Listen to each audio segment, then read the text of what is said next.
Today's show is brought to you by Audible. Audible is offering our listeners a free audiobook with a 30-day trial membership.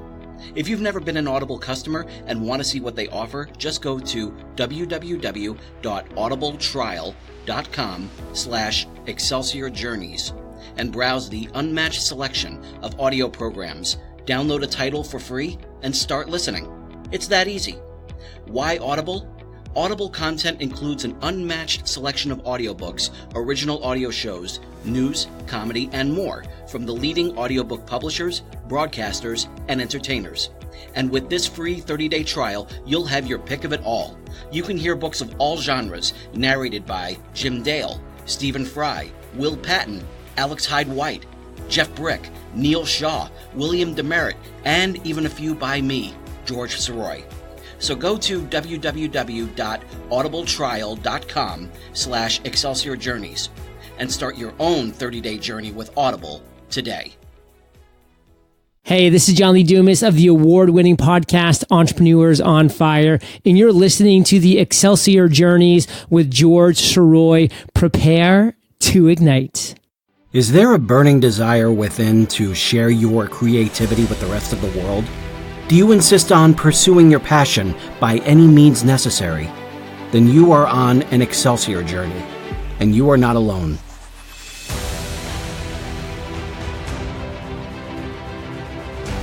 Welcome back to Excelsior Journeys. My name is George Sirois. Thank you so much for being here. And I really hope you guys have been enjoying the previous episodes here at the Winding Trails Media Podcasting Network. I have a whole lot in store for you from not only a lot of different authors, but also a lot of different artists, singers, actresses, actors, dancers, filmmakers, the whole thing. It's going to be a whole lot of fun from here on out with Excelsior Journeys. So I'm really glad you guys have stuck it out from the previous run. I'm so glad you guys are back here for this next run of Excelsior Journeys. Basically, season 2 is where we are right now. And one of the great things about being in a writing community is you get to experience a lot of different authors, and some of them are on the same journey that you are. And I have one in particular who is with us here this week. Amy Hale is a hybrid author herself. She has been traditionally published. She is also self-published. And this is her latest trip over here at PennCon in 2019. It's always great to chat with her, and I'm so glad that we had the opportunity to actually sit down and have a full-on chat about her journey. So it's my pleasure to introduce to you Amy Hale. Amy, how are you today? I'm doing great, thanks. Yes. So this is PennCon 2019. How many, just for starters, how many books will you be at least putting on display for people? I know that there are a lot of different shipping snafus that are going on with different authors here. Thank you, Amazon. Were you one of them that experienced that? No, thankfully I was not. I ordered a bulk order of books 2 or 3 months ago because I had a lot of events coming up, like several in a row. So I have everything that I publish with me at this event. Fantastic. And that number is how many? 11. 11 works. Yes. And that's a combination of traditional and self-published. Correct. Excellent. And what's the latest one you're on right now? Do you have one that's in progress, or do you have one that is just launched? I did have one that just released last month. I believe it's last month. Boy, the time's going by fast. It's September. Yeah. Well, this is going to be airing in October. So we'll say okay. August. Then yeah. So actually, I think it was July. Now that I'm getting my months even better. straight. Yes. So it was July 26th. I released my latest Havenwood Falls book. Excellent. It is a sequel to Flames Among the Frost, and it's called Betrayal Among the Frost. And it's a continuation of my Frost Dragon family that I write for with Havenwood Falls. And it has been probably the most fun of any of the books I've written. Really? Because this character is very kind of sassy. She's kind of got a mouth on her. You know, she's kind of that... I don't know, she's that alter ego that sometimes we just want to say what we think, and she does it. And I just love writing her. She's so much fun. Oh, that's great. So with that in mind, can you let our listeners know what genre these books are in?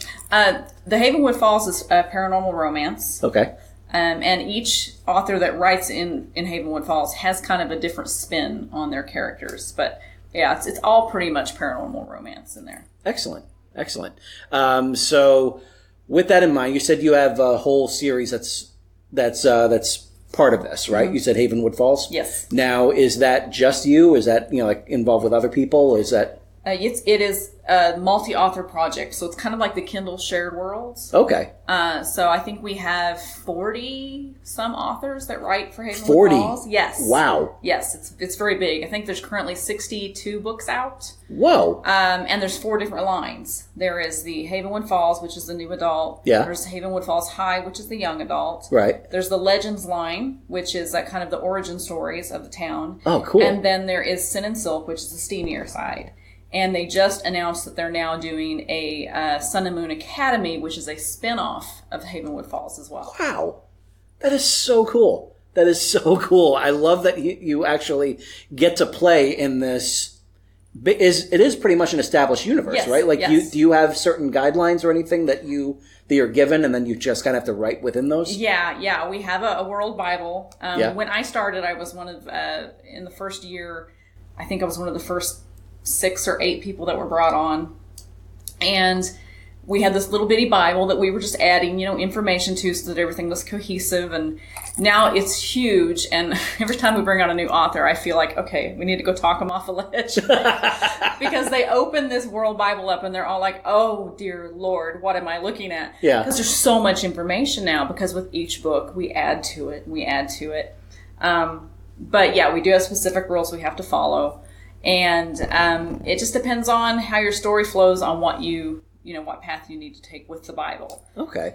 So how did this whole thing start? What was the germ of Havenwood Falls? Like, where did that go? It was originally Christy Cook's idea. Yeah.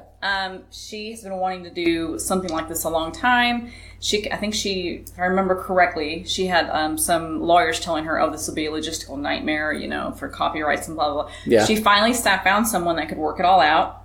She got the contracts figured out, and then she started approaching all of us to see if we'd be interested in joining us with her. And so it's now published under Angora Productions. Yeah.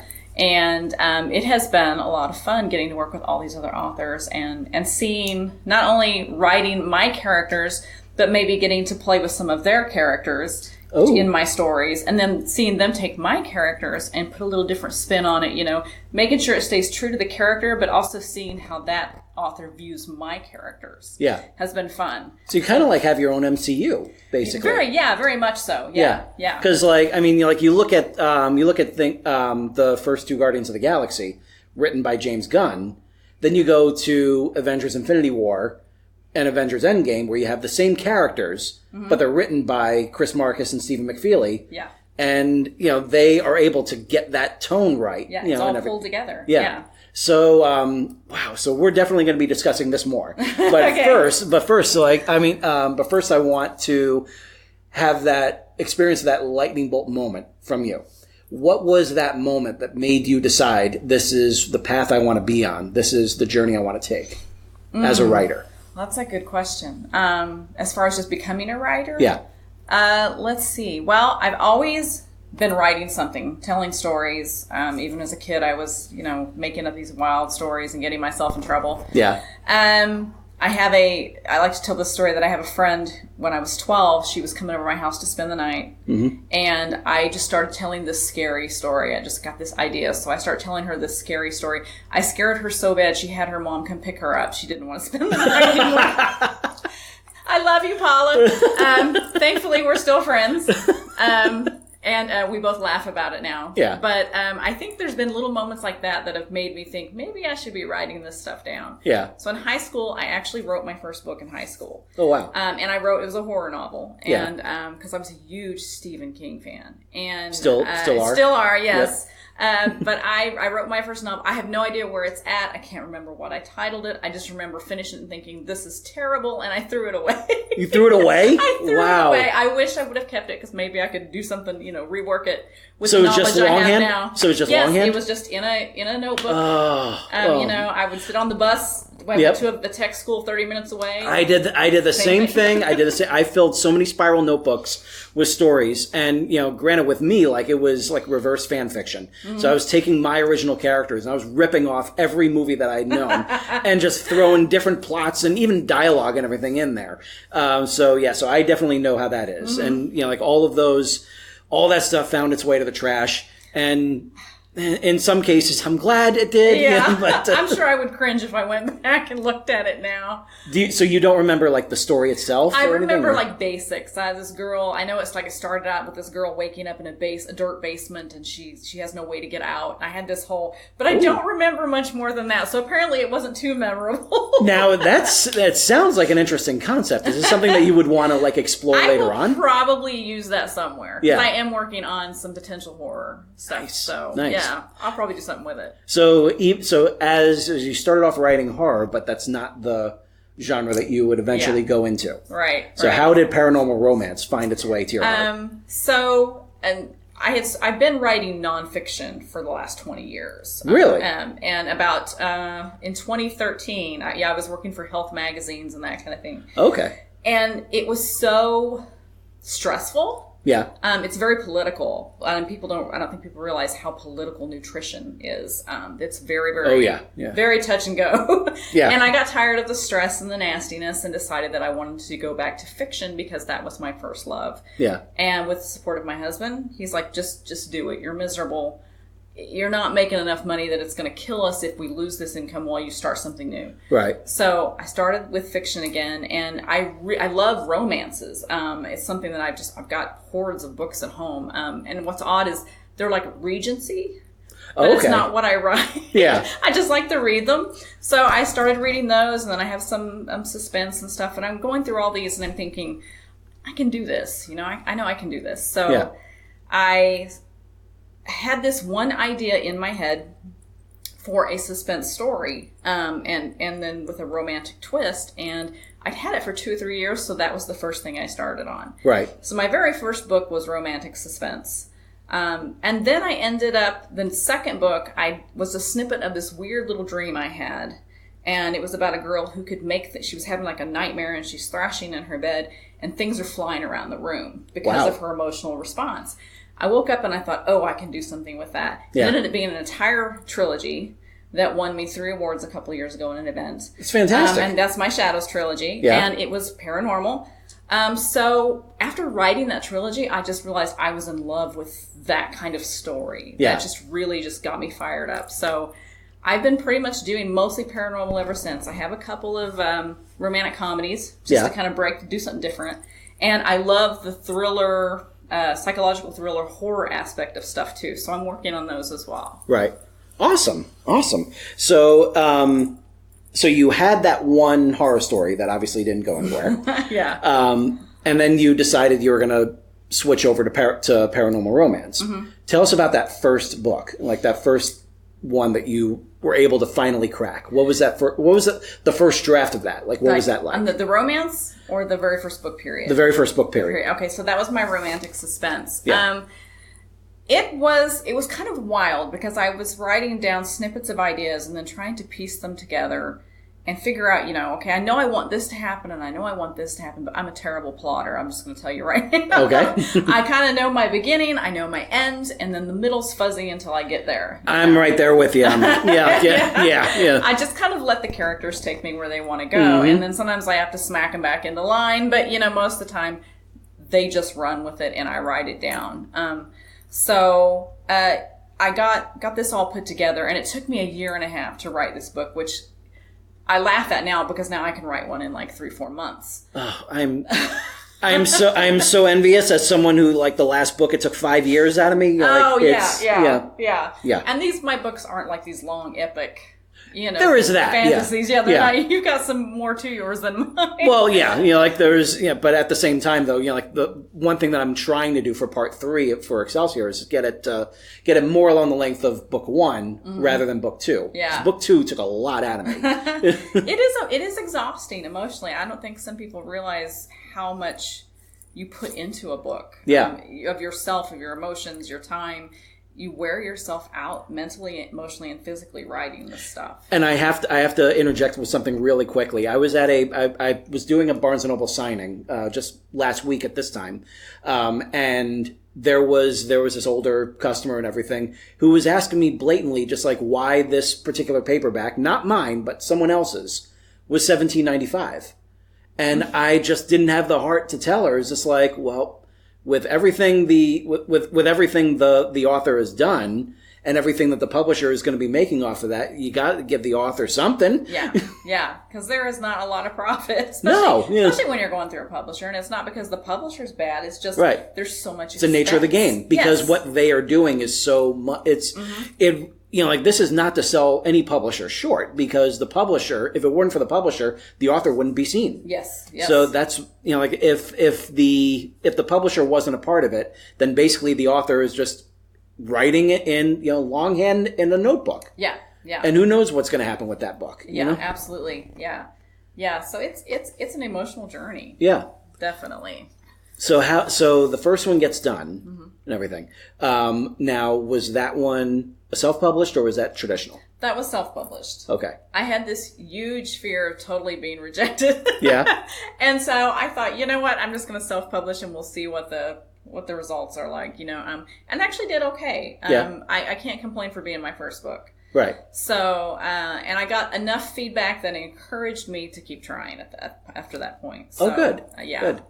Now, is the romantic suspense one, that first one? Yes. Was that a standalone, or was that something that you had in mind to continue on? It was standalone. Okay. Yes. All right, cool. And so you put that out. Did you put it out through Amazon, or did you put it through a different, like, self-publishing, printer or something like Infinity or iUniverse or anything like that? It was Amazon. Amazon, so okay. I did that, and then I submitted to, like, Smashwords and gotcha. Let it get the wider distribution. Yeah. Because thankfully that was pretty simple, and I didn't know how to do all of that at the time. God bless Smashwords, and a big shout out to Mark Coker, the CEO of Smashwords, who is here in this very building. And if so I hope you're listening, Mark. Kudos to you.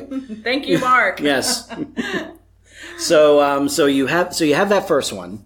It gets some traction. You start to think, like, hey, maybe I can make a run of this. What's that second one about? The second one is the one that I had the dream, The Shadows of Jane. Yeah. And that one, when I started writing, I wasn't sure if it was going to be a trilogy or what it was going to be. And then as I got about the middle of the book, I realized, there's so much more I can tell of the story. Yeah. So I broke it up into 3 stories.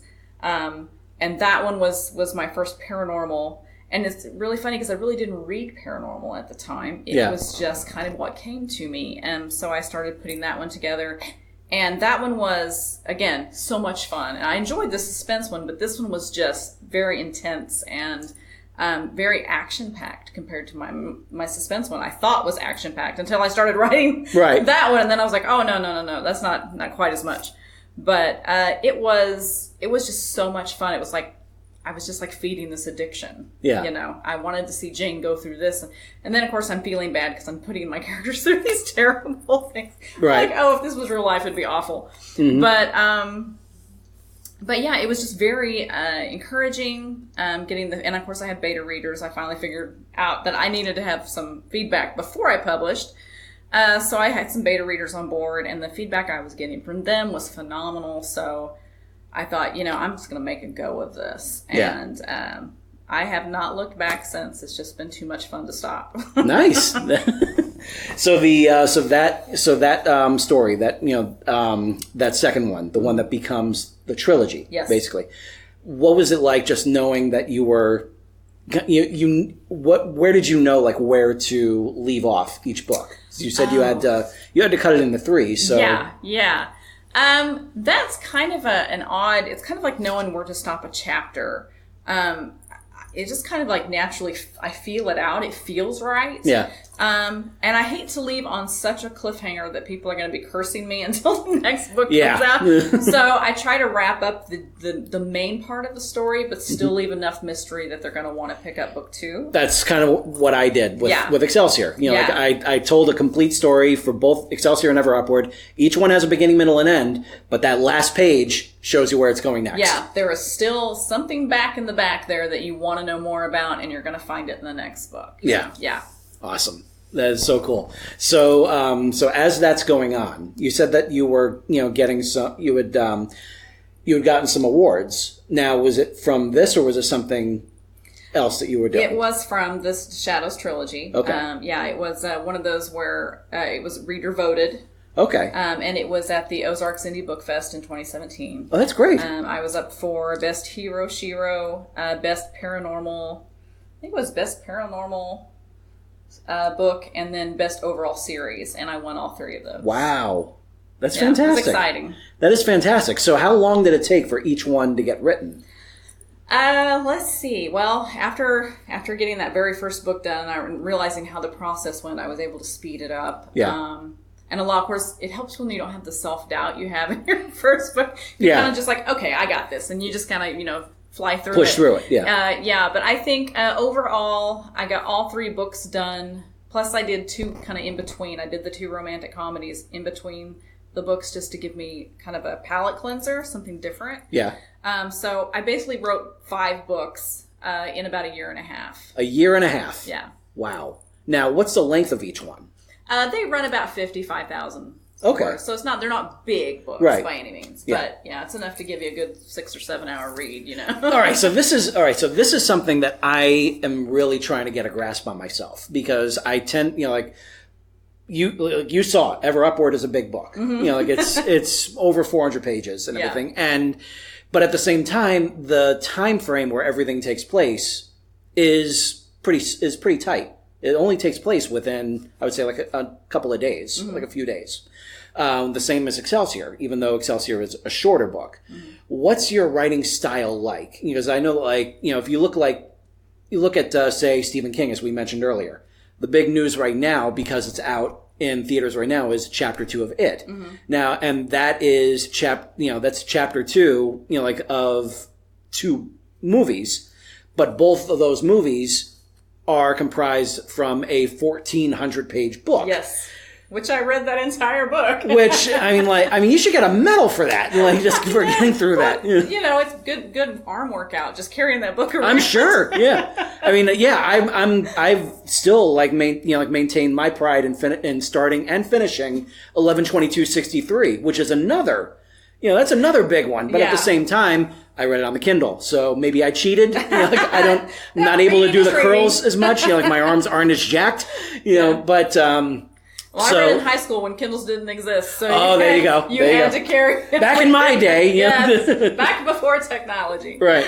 So we have, so what is your style like? How are you able to take, how long how long of a time frame are your books in? Are they? Well, the Shadows trilogy, the first book is over just a few weeks. Okay. And the same thing with the second and the third, but the in-between spaces. So the first book picks up a few months, or the second book picks up a few months after the first book. Okay. Kind of, summer's kind of come and gone, and life had calmed down, but now here's something new to, pick up where they left off in the last book. Yeah. Usually my books, my stories tend to run within just, a few weeks. Okay. I've read somewhere they take 1 or 2 days and they stretch it out through the whole book, and I'm amazed because it's such great detail. Right. But me, I'm the kind of person that I'm like, okay, I don't need all this detail. I just want to know what's happening. Thank you. That's exactly what, that's exactly how I am. I'm always just get on with the story. I don't need to know where the wallpaper came from. I don't care what color the curtains are. Right. Yes, and I find myself, even when reading, skimming over things. After a while, I'm like, they were fighting. Now here's a new room. Okay, where are they fighting again? I want to know. So I find myself skimming over those details mentally when I'm reading sometimes. And then I feel bad because I'm like, I know the author put so much work into describing this. But it's just maybe my attention span. Yeah. So I write that way. And then I have to go back and I'm like, this is a book, I need to add some stuff in here. People want to know. Yeah. Want to know what color his hair is just because I forgot to add it. Right. Yeah. I get it. So are you more, would you say you're more story driven or more character driven? Oh, that's a good question. I hadn't thought about that. I would say probably story driven. I thought so. Yeah, I'm the same way. Like I'm very impatient when it comes to my reading and when it comes to my writing. I just want to get on with the story. Yeah, exactly. That's why I had a prologue that is no longer in the book, because I realized I didn't need it. I wanted to get right to the story and see where it took me. Yeah, the first line in Shadows of Jane is "She ran." Wow. She starts right off the gate. Nice.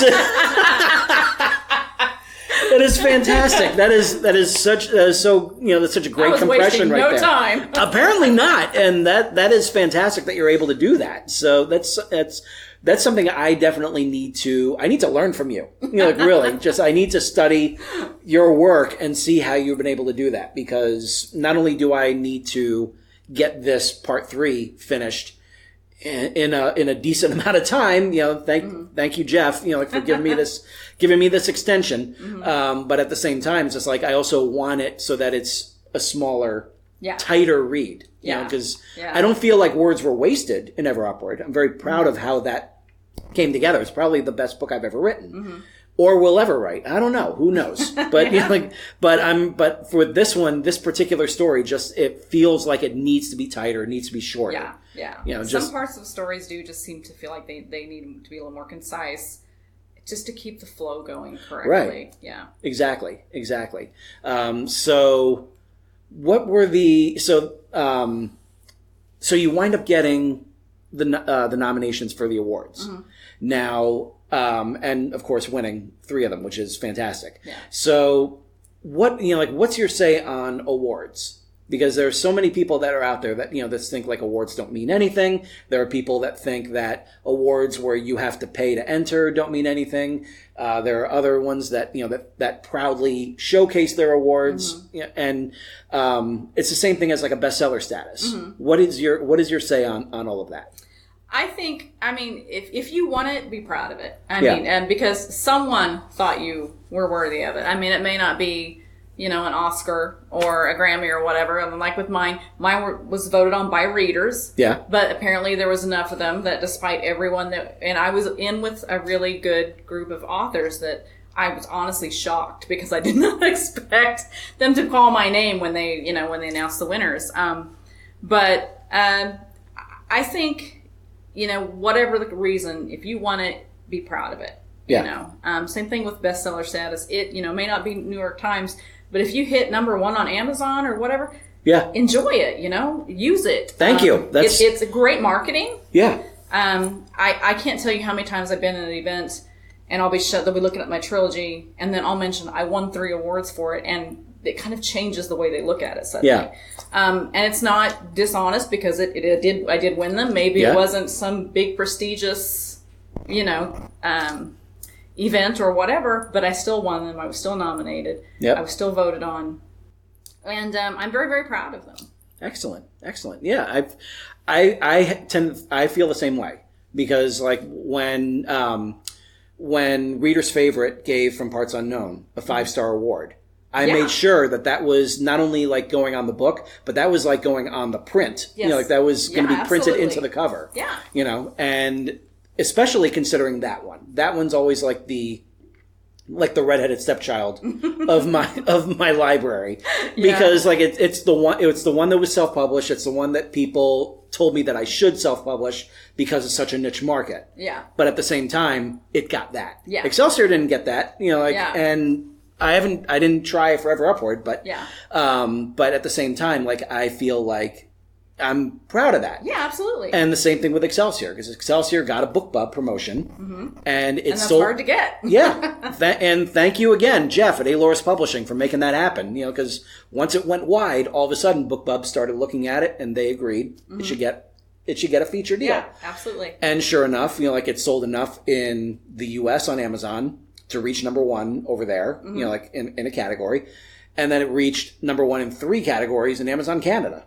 That's fantastic. So, like I was just like, and I even, like reached out to other authors, and I was just like, so does this make me an international best-selling author because it's USA and Canada? And they were like, yeah. I was just like, then that's what I am now. Yeah. So, I'm holding on to that. I say that too, because I've had like my Catching Whitney, my first romantic comedy, and it was just a little novella. Yeah. And I just did it, like I said, a kind of a palate cleanser. I wanted to do something fun, and I have a quirky sense of humor, and I just, threw it in the book.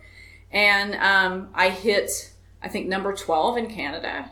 Excellent. And also here in the U.S. And so, my books have hit those in those various categories. Yeah. Have been listed in the top 100 several times. And no, it's not the orange flag every time, but I'm proud of it. Yeah. And, and I tell people that because it's an accomplishment. I mean, finishing a book is an accomplishment. Yes, it is. So when you've done that, be proud of that. Even if you haven't published it yet, if you finished it, be proud of it. So I say every step, grab a hold of it, shout it from the rooftops and keep moving on. Absolutely. Celebrate it, because if you don't celebrate yourself, who else is going to? Absolutely. So yeah, I definitely am with that. So you've gotten the several, at that point, so you got the 5 books that you wrote in the year and a half, which is still I need to actually hold one of those books in my hand. I gotta see how you do this, because I'm gonna probably have that right by my desk. Just keep it short, just keep it moving. Tell the story. It's like how Ian Fleming wrote Casino Royale. That's a small book, but man, is it a great story. But man, is it fantastic. Yeah. And it. I remember hearing watching the documentary Everything or Nothing about 007, and they were talking about how how he kept everything so tight. He said short sentences. So Bond's gun spoke once. Mm-hmm. Boom. There you go. That says a lot right there. Yeah. So that sort of style is something that I really need to get a hang of. So you have those. So you have the 5 there, and then you have the 1. So there's 6 right there. Mm-hmm. Was it Havenwood Falls? Yes. Okay. Is that what got Havenwood Falls looking in your direction? I think so. I know Christy is big within the paranormal community, and now this is Christy Cook. Yes. Now, what has she done? She has the Soul Saver series. Sorry, Christy, my brain is going blank now. If you're listening, hi, Christy. Hi, Christy. Yeah, I don't know. My brain is going blank. But I know I think it's the Soul Saver series was a really popular one of hers. But I had her actually beta read for me on my second Shadows book. I was like, I respect you. Can you kind of give me some feedback on this? And so was she okay with beta reading the second one without reading the first one, or did she read the first one on her own? Or I take that back. It's the third one she beta read for me. Oh, wow. She went back and read the other so that she had some context. Gotcha. Okay. And she gave me some really great advice on ways to tighten it up. I'm bad. I was really bad about head hopping. I finally got that down. Yeah. I'm not doing that anymore. Yep. That was my thing. Yes. That was something, thankfully my wonderful editors and beta readers and everything just reminded me of that. And that was just okay, I got to keep myself from doing it. And now it's something that I keep in mind. Now it's automatic. Yeah. Where before, so she was pointing out, I'm not sure who's speaking here or whatever. So she helped me really kind of tighten that up. And afterwards, of course, by then she'd read all 3 books, and it came out, and we just kept talking, and I think it just led to her knowing my writing style. Yeah. And another thing that she pointed out to a lot of us was, not only do you write well, but you're professional. You treat this as a business. It's not just a hobby to you, because she wanted professional people in this series. That's fantastic. People she knew she could depend on that weren't going to just kind of flake out.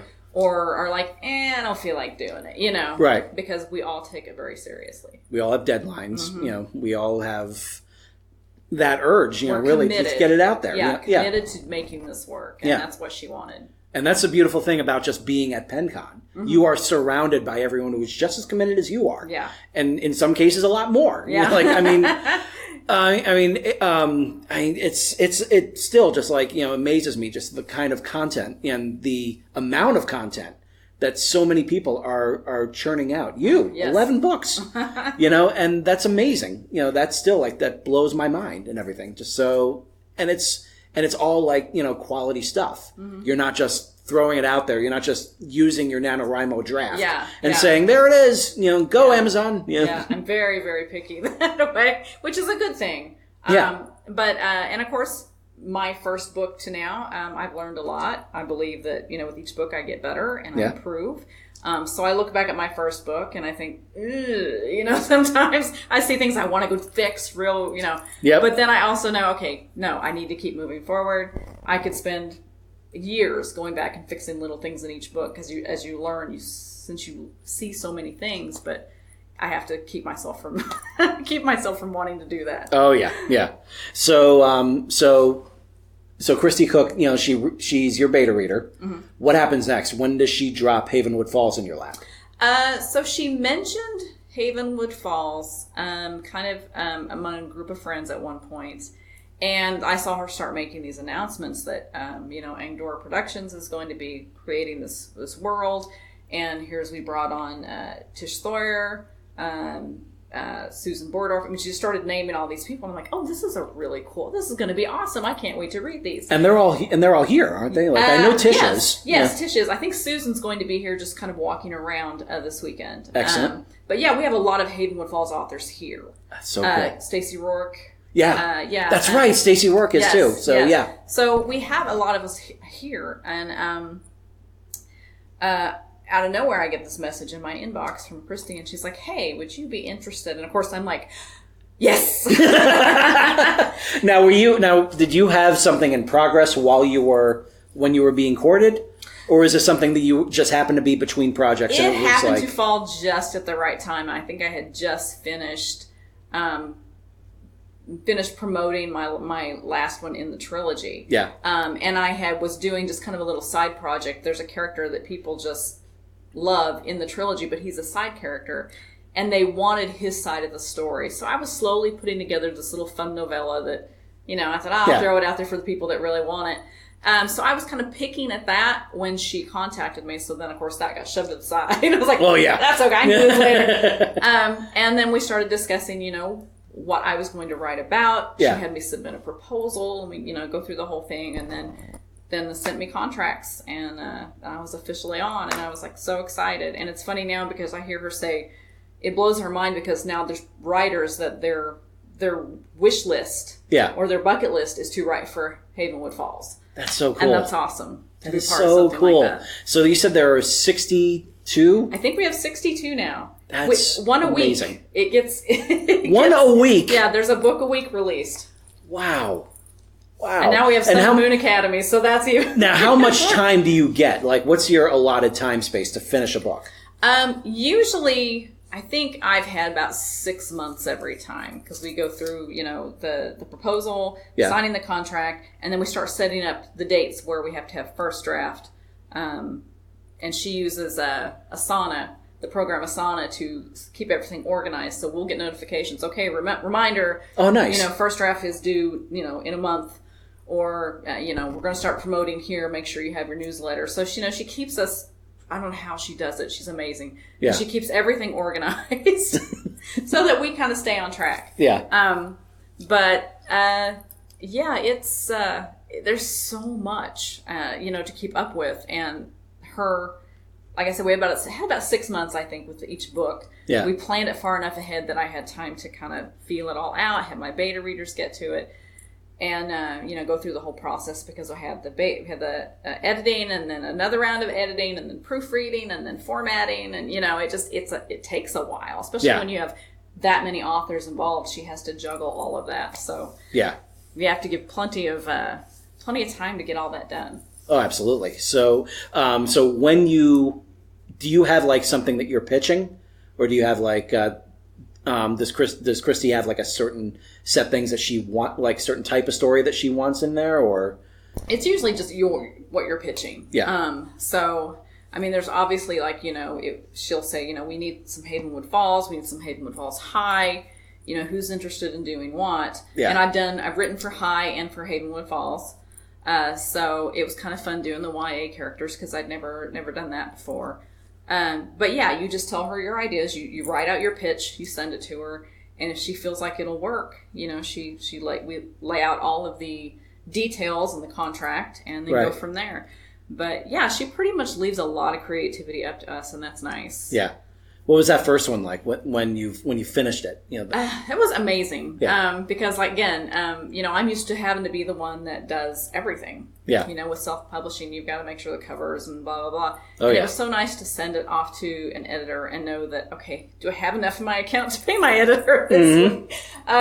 We'll send it to her and have all this stuff done and sent back, and it's just done, and I'm not looking at my bank account crying. Because I've spent thousands on all of these services.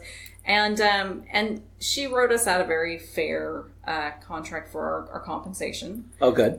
So it's once all the expenses are taken care of, we start seeing the royalties, and it's very, very interesting compared to doing it by yourself. Yeah. So it was a learning experience for sure. Right. And of course, having an editor, I don't want to say that doesn't work for you, but it's a little different when you're paying an editor and then when you're working for someone else who's editing, because they have a lot more say than say when you're paying an editor to do it for you. That's, God bless Rebecca J. Cox. My editor at Aloris, Excelsior and Ever Upward would not be anywhere near where they were if it weren't for her. Yes, and I have learned so much because, I've had editors in the past that they were great, but they weren't critical enough, in my opinion. Yeah.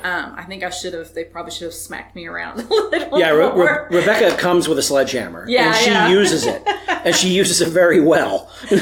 But, with Havenwood Falls, with each book, I'm learning more and more from these editors, and I feel like, wow, I'm lucky to be learning this stuff. Yeah. And then, like with my last Havenwood Falls book, I sent it in, and usually I'm there, okay, hey, you're using passive voice again. You need to stop using passive voice. And like this last book, I hardly had to have any editing done because I have learned so much from the first book to the fourth that, you're able to kind of self-edit as you go. Yeah. And so then it was just down to not the technical stuff, but just story stuff that we think might work better or be more dramatic or impactful. Yeah. So yeah, it's a very different animal when you're going traditional. But it's also very cool. Yeah. Awesome. Yeah. Very cool. Very cool. So what kind of advice do you have for authors? Because we're going to be meeting a whole lot of readers, and I'm sure that, quite a few of them are aspiring to have their own table here at PenCom with their own books to sell. What do you have to say to them? Just keep at it. Don't let anyone or anything stop you. If you want to do it, do it. Like I said, it's a big accomplishment just finishing a book. Yeah. Pat yourself on the back, take a breather, and then jump into the editing.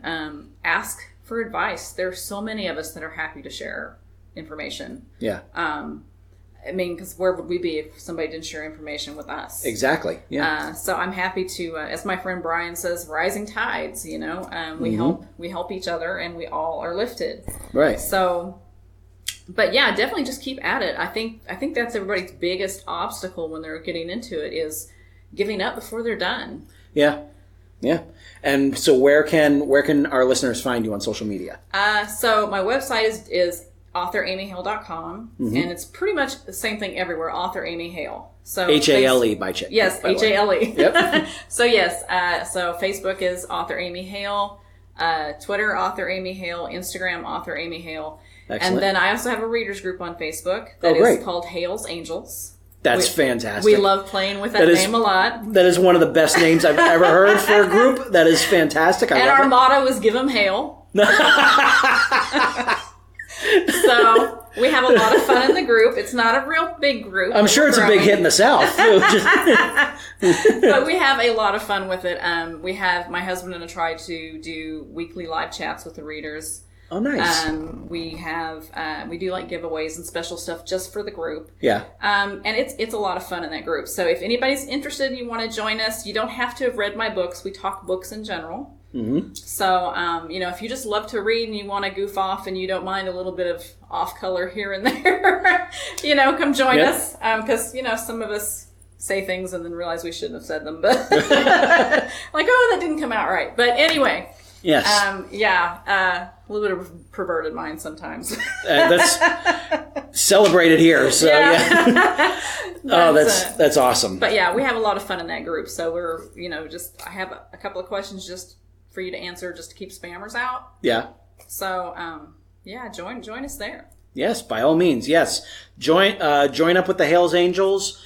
Follow Amy Hale. She has a wonderful hub of writing experience. She's gone through so much. She has been invited to be part of a bigger world, which is an amazing experience. It's something that I hope a lot of other authors get to experience in the future.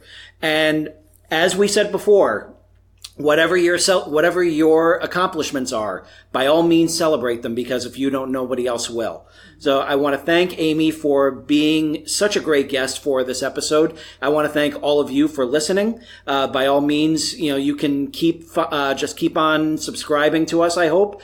We're at excelsiorjourneys.podbean.com in case you haven't found the actual place where all of these are. If you want to share it, by all means, please do. And you can also find me over at facebook.com/ExcelsiorBooks. And you can also find me on Twitter and Instagram and TikTok now under the hashtag, under the name @George Sirois, Sirois, all is one word. Thank you so much, Amy, for being here. And thank you all of you for listening. So for Amy Hale, this is George Sirois saying to all of you, ever upward. I'll see you next week.